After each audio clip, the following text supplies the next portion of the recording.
So, what up mga guys, mga kasulido. So, Zabrox Moto here, signing in. So, ayan mga kasulido, ano? Bali ngayon is another day, another vlog. Ang galing, ang galing. Ngayon is may imi-meet up tayo or may kikitain tayong isang tao. Really, nigga? Nag-post siya ng sniper version 2. So which is gustong gusto ko talaga ang sniper. Kung sa makina naman kasi walang problema itong gamit nating si Raider, okay? Kaso ang problema lang talaga kay Raider is nakayuko, nakasubsob. Nag-aalangan akong ilong ride siya. Pagka nagpupunta kami ng Dinggalan, mas ginagamit ko pa yung wave ko. Kaya natin pinili si Sniper version 2 is dahil comfort sa biyahe. Para siyang pinalaking wave, okay? Wow. Kaya yung ikikitain natin siya ngayon sa CLSU. Doon kami magmi-meet up para check ko yung unit niya, check niya yung unit ko. Then pag nagkasundo, then boom! Deal agad! Okay. Wow naman! Wow! Enjoy na lang tayo sa biyahe. So mo-montage na dito in 5, 4, 3, 2, 1 montage!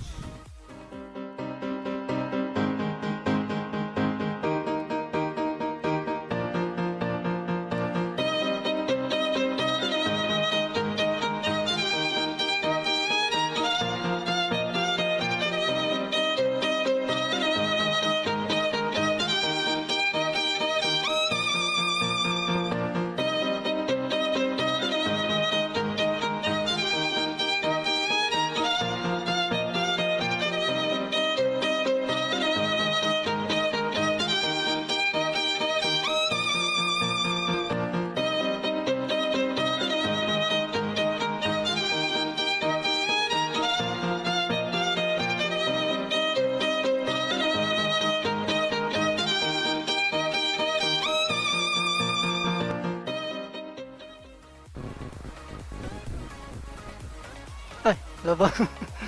Napalitan na ano to? Yung clutch damper. Tahimik eh. Tahimik eh. Kasi makalampag yan pag ano eh. Kaya nga ito yung makina eh. Oo, yun nga eh. Tsaka yung mga gasket, hero na yan. 5, 5, 9 po. 157. Okay na boss?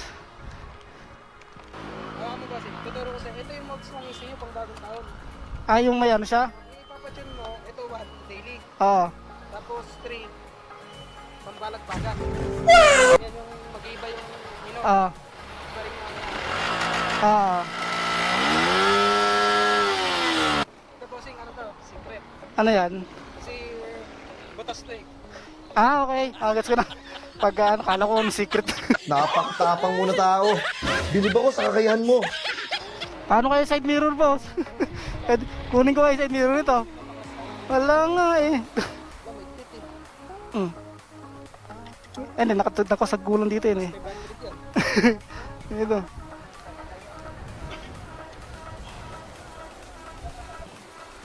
Wala ba kayo na ano dyang ano, shop? May madadaanan naman naman yung eh. Gaganon tayo. Sabay-sabay na tayo. Ayun, sa wala. Boss, pwede pa kahiram ng plais? Tatanggalin ko lang. Tigas pa na yan, okay na. Tanggalin ko lang itong sticker ng ano.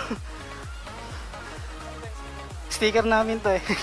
Sticker namin ni Mrs. Yung sticker ko. Okay na boss, sige boss. Thank you. Sige boss. Chat-chat na lang ako sakali ha. Kaya salamat.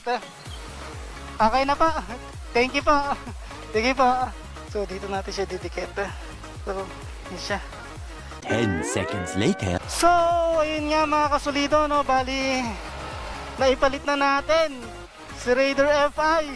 So, nang ganun-ganun na lang. So, upon check up, yung engine number tama, yung chassis number tama, yung makina all stock, naka-manual tensioner, tapos naka-intact pa yung ano, yung block niya, parang ganun sa Raider natin. So, ayun, mas komportable siyang i-drive talaga. Medyo mabigat lang, tsaka malaki kasi masyado. Masyado kang mareklamo, gusto mo na umuwi? No, shoutout kay Bossing. So maraming salamat sa sa transaction natin kahit sobrang kulit ko. Aray ko! You know, napaka-friendly ang torque niya. Hindi katulad sa Raider na biglang bubulusok agad. Mas okay tayo dito. Mas gusto ko to. So, ayan. Without further ado, wow, English yun ah. Ano yung arte mo? In a blink of an eye, natupad ang ating pangarap na magkaroon ng Sniper P2. Okay? So, ayan. Masayang masaya ako kahit na pinagtalunan namin ni Mrs. to. Aray ko. Siyempre, kung ano yung gusto mo, sundin mo. So, ayan. Napakahaba ng sinasabi ko. So, maraming salamat. Dahil na yun lang. Alam nyo na, always remember this. Ride safe, peace. So, Zefrox Motomote, signing out. Woo! Nice one. Balik tayo sa Yamaha.